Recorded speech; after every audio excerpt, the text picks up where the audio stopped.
அகிலமெங்கும் உள்ள தமிழ் நேயர்கள் அனைவருக்கும் பரம்பரை ஜோதிடர் உங்கள் மனோ பாலாஜியின் அன்பான வணக்கம்.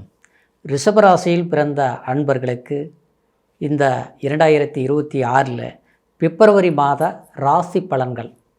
இந்த மாதத்தில் நவ கிரகங்களின் பெயர்ச்சிகளால் உங்களுடைய ராசிக்கு எப்பேற்பட்ட ஒரு அற்புதமான மாற்றமான நிகழ்வுகள் ஏற்பட போகுது.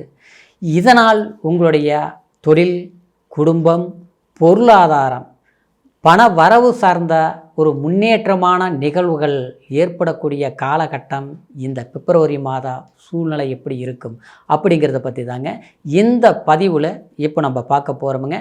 ஃபஸ்ட் டைம் பார்க்குறவங்களா இருந்தீங்கன்னா சப்ஸ்கிரைப் பண்ணி பெல் பட்டன் அழுத்தி ஆல் ஆப்ஷன் கொடுங்க. ரிஷபம் எப்படி வேணாலும் இருந்தால் பரவாயில்ல அப்படின்னு நினைக்கக்கூடிய ராசி கிடையாது. இப்படித்தான் இருக்கணும், இப்படித்தான் வாழணும், இந்த மாதிரி தான் நம்மளுடைய வாழ்க்கையை வாழ்ந்து காட்டணும் அப்படின்னு ஒரு ரசனையோடு வாழக்கூடிய ராசி ரிஷபராசி. உழைக்க தெரியும், ஏமாற்ற தெரியாது. அடுத்தவங்களை மதிக்க தெரியும், ஆனால் கஷ்டப்படுத்த தெரியாது. இன்னும் குறிப்பாக நீங்கள் ஒரு இலக்கை நினச்சிட்டிங்கன்னா அதை அடையாமல் விட மாட்டீங்க. அது பணமாக இருந்தாலும் சரி, புகழாக இருந்தாலும் சரி, அதே மாதிரி நம்மளுடைய எதிர்பார்க்கக்கூடிய சில சந்தோஷமான விஷயங்களாக இருந்தாலும் சரி, குறிக்கோள் லட்சியம் சிதறாமல் சிக்கல் இல்லாமல் தீர்த்து அதையை சிறப்பாக செய்யக்கூடிய ராசி ரிஷபராசி என சுக்கிர பகவானுடைய ஆதிக்கத்தில் பிறந்த ராசி. அப்பேற்பட்ட ராசி இப்போது சமீப காலங்கள் உங்களுடைய சூழ்நிலை சந்தர்ப்பங்கள் ஒரு சில வாய்ப்புகள் ஏற்படுது, நன்மைகள் உண்டானது. ஆனால் அது முழுமையாக செய்து முடிக்க முடியல. சில வாய்ப்புகள் கை கெட்டுச்சுங்க, ஆனால் அது வாய்க்கெட்டலின்னு சொல்கிற மாதிரி, ஆனால் அது வந்தது முழுமையாக அது நம்ம அனுபவிக்க முடியாத ஒரு சூழ்நிலை உண்டாயிருச்சு. இப்படிங்கிற ஒரு சிக்கல்கள் எல்லாமே இந்த ரிஷபராசி நேயர்கள் சமீப காலமாக சந்திச்சிட்ருக்கிறீங்க. இன்னும் சொல்ல போனோம்னா உங்களுடைய வாழ்க்கையில் பெரும் மாற்றத்தை ஏற்படுத்தக்கூடிய காலகட்டம் கடந்த காலத்தில் மட்டும் இல்லை, இப்போவும் உங்களுக்கு சாதகமான வாய்ப்புகளாக தான் இருக்குது.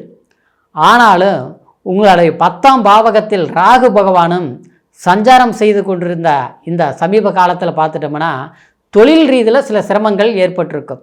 அது எப்படின்னா, ஒரு சிலருக்கு வேலையில் சில பிரச்சனைகள். அது எப்படி இருக்கும்னா, நாம் சரியாக செய்துட்டு இருந்திருப்போம், திடீர்னு பார்த்தோம்னா அந்த வேலையில் ஒரு பிரச்சனை ஏற்பட்டுருச்சுங்க.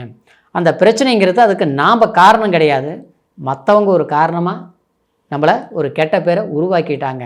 அது மட்டும் கிடையாது, நம்ம ஆரம்ப காலத்திலிருந்து உழைப்புக்கும் தொழிலுக்கும் முக்கியத்துவம் கொடுத்து செய்துட்டு இருந்தவங்க, அதாவது பணத்துக்காக இல்லை, அதாவது நம்ம சுய நலத்துக்காக இல்லை, நம்மளுடைய கடமைகளை முழுமையாக செய்யணும்னு நினச்சி நீங்கள் ஒரு இடத்துல வேலையை செய்தாலும், ஆனால் அந்த இடத்துல நேற்று வந்தவங்களுக்கு இருக்கக்கூடிய கிடைக்கக்கூடிய ஒரு மதிப்பு மரியாதை அங்கீகாரம் தனக்கு இல்லை.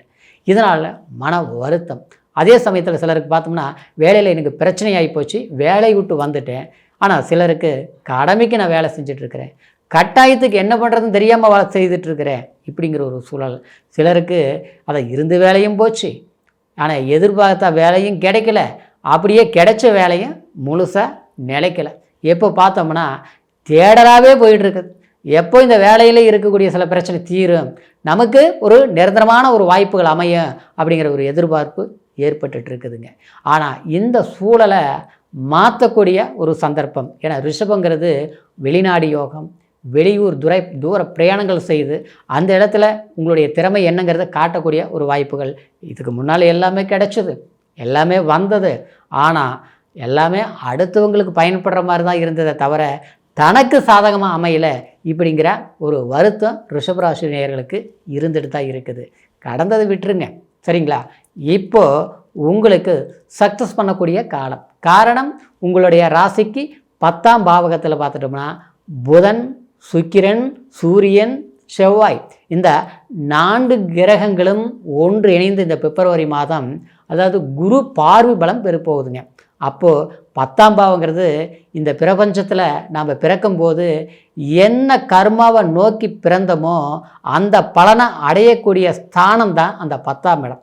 அப்போது அந்த 10ஆம் பாவகத்தில் இந்த கிரக 5 கிரக இணைவுகள் ஏற்பட்டு அது குரு பலம் பெறும்போது அந்த இடத்துல ராகு இருந்து சில குழப்பங்கள் ஏற்படுத்த கோளாறுகள் எல்லாமே தீரக்கூடிய ஒரு காலகட்டமாக இந்த பிப்ரவரி மாதம் உங்களுக்கு அமையப்போகுதுங்க. அதே சமயத்தில் பார்த்தோம்னா 3ஆம் பாவகத்தில், அதாவது சந்திரனாய அதிபதி ஸ்தானம் அந்த காலகட்டத்தில் பார்த்தோம்னா கரெக்டாக வந்து 4ஆம் இடத்துல இருப்பார். அப்போது இது ஒரு சாதகமான வாய்ப்பாக தான் நம்ம எடுத்துக்கூடிய ஒரு சூழ்நிலை இருக்குது. எல்லாத்தை விட பார்த்தோம்னா லாபஸ்தானத்தில் சனி சஞ்சாரம் பண்ணுறது இது அற்புதம். கடந்த காலத்தில் பார்த்தோம்னா நான் சம்பாரித்தேன் ஆனால் மிச்சம் வைக்க முடியல, தேவையில்லாத கடன் வாங்க வேண்டிய சூழ்நிலை ஆகிப்போச்சு, ஒரு அற்புதமாக ஒரு பிஸ்னஸ் பண்ணிகிட்டு இருந்தேன் ஆனால் பார்த்தா எல்லாமே லாஸ் ஆகிப்போச்சு, விரயங்கள், கடன் வாங்கி செலவு பண்ணுற சூழ்நிலை. இன்றைக்கி அந்த கடன் கட்டுறதுக்கு வட்டி கட்டுறதுக்கு கடன் வாங்கி வட்டி கட்டக்கூடிய ஒரு சூழ்நிலை. பார்க்குறதுக்கு கௌரவமாக தான் இருக்கிறோம், 4 பேர் மதிக்கிற மாதிரி தான் இருக்கிறோம், ஆனால் சந்தோஷமாக இருக்கிற மாதிரி தான் மற்றவங்க பார்வைக்கு தெரியுது. ஆனால் வீட்டுக்குள்ளே அப்படி இல்லைங்க, வேலையிலையும் தொழிலையும் அப்படி இல்லைங்க. என்னவோ வந்து ஒரு நம்மளுடைய மற்றவங்களுக்கு முன்னால் நடிக்கிற மாதிரி தான் நம்ம சந்தோஷமாக இருக்கிற மாதிரி தான் காட்டிக்க முடியுதே தவிர, ஆனால் மனசார சந்தோஷமாக அதாவது இருக்கிறதுக்கு முடிய மாட்டேங்குதுங்க. ஒரு பிரச்சனைகள் போனால் ஒரு பிரச்சனைகள் வருது, எப்படி தான் சமாளிக்கிறது அப்படிங்கிற ஒரு கவலையே மறந்துருங்க கண்டிப்பாக. ஏன்னா லாபஸ்தானத்தில் சனி இருந்தும் உங்களுக்கு நல்லது பண்ணல. ஏன்னா சமீப காலம் பார்த்தோன்னா வக்ரத்தில் இருந்தது. அந்த வக்ரங்கிற போது என்னென்னா நமக்கு ஆப்போசிட் பலன் தான் கொடுத்தது. ஆனால் வாய்ப்புகள் வந்தது, பயன்படுத்த முடியல. கலைத்துறையில் இருக்கக்கூடியவங்களுக்கும் சுயத்தொழில் செஞ்சுட்டு இருந்தவங்களுக்கும் அதே மாதிரி வந்து மற்றவங்களை ஒரு ப்ராப்பர்ட்டி, அதாவது ஒரு இன்வெஸ்ட்மெண்ட் பண்ணி ஒரு பிஸ்னஸ் செஞ்சுட்டு இருந்தவங்களுக்கு பார்த்துட்டோம்னா அதாவது பெரும் இழப்புகளை, நஷ்டங்களை சந்திச்சிருப்பீங்க. அதாவது பெரிய இன்வெஸ்ட்மெண்ட் பண்ணி அதனால் வந்து ஒரு பெரிய ஒரு பொசிஷனுக்கு போகக்கூடிய ஒரு வாய்ப்புகள் வரக்கூடிய சூழ்நிலை இருந்திருக்கு. ஆனால் ஏதோ ஒரு விதத்தில் பார்த்தோம்னா 99% ஓகே சக்ஸஸ், ஆனால் 1% வேலை முடியலைங்க. இந்த வாரம், அடுத்த மாதம், அடுத்த வருஷ கணக்கில் லேட் ஆகிட்டு இருக்குதுங்க. கைக்கு அப்படியே வர மாதிரி வருதுங்க, பார்த்தோம்னா பிரேக் ஆகிடுது, அது லேட் ஆகிடுது, இப்படியே போயிட்டுருக்குதுங்க. அந்த ஒரு விஷயம் சக்ஸஸ் பண்ணணும்னா டோட்டல் என்னுடைய எண்ணங்கள் எல்லாமே சாதகமாக முடிச்சிருவோங்க அப்படின்னு எதிர்பார்த்துருப்பீங்க. ஆனால் முடியாமல் தான் இது வரைக்கும் போயிட்டு இருந்தது. ஆனால் இந்த காலகட்டத்தில் கண்டிப்பாக நீங்கள் சக்ஸஸ் பண்ணக்கூடிய ஒரு வாய்ப்பு தான். எல்லாத்தோட ஒரு வெளிநாடு போகணும்னு நினைக்கக்கூடியவங்க, வெளி வர்த்தகம் செய்யணும்னு நினைக்கக்கூடியவங்களுக்கு இது அற்புதமான ஒரு காலகட்டம். ஒரு அரசாங்க துறையில் இருக்கக்கூடியவங்களுக்கு ஒரு டிரான்ஸ்ஃபர் எதிர்பார்க்குறேங்க, ஆனால் கிடைக்க மாட்டேங்குது, வேலை சுமைகள் அதிகமாக இருக்குது, டென்ஷனாக இருக்குதுங்க அப்படிங்கிறவங்களுக்கு கண்டிப்பாக மன வருத்தம், அழுத்தம் குறையும். எல்லாத்த விட உடல் ரீதியில் வந்து பெரும் கஷ்டங்களை அனுபவிச்சுட்ருப்பீங்க. பெரிய நோய் இல்லை, பெரிய வைத்தியம் பார்க்க வேண்டிய அவசியம் இல்லை, ஆனால் பார்த்தா ஆரோக்கியம் ஏதோ ஒன்று கெட்ட மாதிரி இருக்குது, மனசு சரியில்லை. பெற்ற பிள்ளைகள்னாலேயும் குழந்தைகள்னால ஏற்பட்ட சிறு சிறு பாதிப்புகள் என் மனசை பெரும் கஷ்டத்தை கொடுத்துருச்சு. பாசத்துக்காக ஏங்கக்கூடிய ஒரு சூழ்நிலை ஆகிப்போச்சு. என்ன செய்கிறதுன்னு தெரியல, ஏது பண்ணுறதுன்னு தெரியல, ஒரு மனக்குழப்பமாக இருக்குது அப்படின்னு சொல்லக்கூடிய ரிஷபராசி அன்பர்களுக்கு இந்த பிப்ரவரி மாதம் உங்களுடைய வாழ்க்கையிலையும் உங்களுடைய செயல்பாட்டிலையும் நீங்கள் எதிர்பார்க்கக்கூடிய சில நல்ல விஷயங்களையும் நீங்கள் சாதகமாக செய்து முடிச்சிருவீங்க. எதிர்பார்த்த விஷயம் மட்டும் கிடையாது, எதிர்பாராமல் ஒரு சில நன்மைகள் உங்களுக்கு திடீர் ஒரு யோகங்கள் ஏற்படக்கூடிய ஒரு காலகட்டமாக அமையப்போகுதுங்க.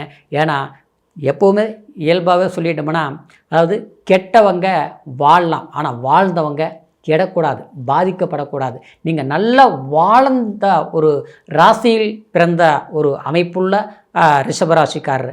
ஆனால் சமீப காலகட்டம் உங்களுக்கு பின்னடைவுகள் ஏற்பட்டு ஒரு உற்சாகத்தை குறைச்சி எது செய்யலாம் எது செய்யக்கூடாதுங்கிற கன்ஃபியூஸில் இருக்கக்கூடிய உங்களுக்கு ஒரு தெளிவு பிறக்கக்கூடிய ஒரு காலகட்டம் இந்த பிப்ரவரி மாதம். முயற்சி எடுங்க, அற்புதமான வளர்ச்சி இருக்கும். இப்போ சொன்ன பலன் கோச்சாரங்கிறது ராசிங்கிறது சந்திரங்கிறது மதி, ஆனால் விதிங்கிறது லக்னம். ஆக மொத்தத்தில் சந்திரனை மையமாக வச்சு உங்களுடைய கோச்சார பலன்கள், இந்த கிரக பயிற்சிகள் இப்படி இருக்குதுன்னு நம்ம சொன்னாலும் பிறப்பு ஜனன ஜாதகம் நமக்கு சாதகமாக இருக்குதா அப்படிங்கிறது நிர்ணயம் செய்கிறது நம்மளுடைய லக்னம். என்ன தசா புத்தி நடக்குது, என்ன ஆந்தரம் நடக்குது, என்ன சூட்சுமம் நடக்குது அப்படிங்கிறது தான் முழுமையான ஜாதக பலன்களை நம்ம தெரிஞ்சுக்கக்கூடிய ஒரு விஷயம். ஜாதகத்தில் நமக்கு சாதகமான சில தசா புத்திகள் நடந்ததுன்னா எப்பேற்பட்ட ஒரு பிரச்சனைகள் வந்தாலும் கண்டிப்பாக நம்ம அதை சக்ஸஸ் பண்ணிடுவோம், சாதிச்சிருவோம். ஏன்னா பிறக்கும்போதே எல்லாரும் கோட்டீஸ்வரர்களாக பிறக்கிறது இல்லைங்க. திடீர்னு பார்த்தோம்னா பெரும் வளர்ச்சியாக இருப்பாங்க. ஏன்னா அந்த மாதிரி பெரிய பெரிய மகான்களும் இன்றைக்கி சமூகத்தில் நம்ம பல பேர் பார்த்துட்டு தான் இருக்கிறோம். அதுக்கு காரணம் என்ன, ஒரு அற்புதமான ஒரு திசாபுத்தி, யோகமான திசாபுத்திகள். அது மட்டும் கிடையாதுங்க, ஒரு நல்ல பாவகத்தில் இருந்து ஒரு ஆட்சி பலம் பெற்ற ஒரு தசாபுத்தியில் வரும்போது எப்பேற்பட்டவங்களையும் ஒரு பெரிய பொசிஷனுக்கு வந்துடும். ஆனால் அப்படி நீங்கள் எவ்வளோ கஷ்டங்கள் பட்டாலும் இந்த கஷ்டம்தான் நமக்கு நிரந்தரம்ங்கிறத நினைக்க வேண்டாங்க. உங்களுடைய ஜாதகத்திலும் சில சாதகமான யோகங்கள் இருக்கும் ஆச்சுங்களா. அது குடும்ப வாழ்க்கைக்கும் சரி, புத்திர பாக்கியங்களுக்கும் சரி, எதிர்பார்த்த ஒரு சக்ஸஸான ஒரு திருப்புமுனையாக அமையக்கூடிய ஒரு சாதகமான வாய்ப்புகளும் சரி உங்களுடைய ஜாதகத்தில் சாதகமாக இருக்கக்கூடிய காலகட்டம் இருக்கும். உங்களுடைய ஜாதகத்தை சரியாக பார்த்து தெரிஞ்சுக்கோங்க. இது வரைக்கும் பார்க்காமல் இருந்தீங்கன்னா, அதாவது நம்மக்கிட்ட பார்க்கணும்னு நீங்கள் நினச்சிங்கன்னா கீழே இருக்கிற நம்பருக்கு ஃபோன் பண்ணி உங்களுடைய date of birth, time, place மூணையும் தெரியப்படுத்தி உங்களுடைய ஜாதக பலன்கள் அற்புதமாக கேட்டு தெரிஞ்சுக்கிட்டு புதிய முயற்சிங்கிறது எடுங்க. இந்த பிப்ரவரி மாதத்தில் இருந்து உங்களுடைய வாழ்க்கையில் செல்வ செழிப்பு, சிறப்பான அமைப்பு, அதாவது எல்லா ஒரு புகழ் மகிழ்ச்சியும் சேரும் அப்படிங்கிற ஒரு வாழ்த்துக்களோட மீண்டும் அடுத்த பதிவில் சந்திக்கிற வரைக்கும் நன்றி, வணக்கம்.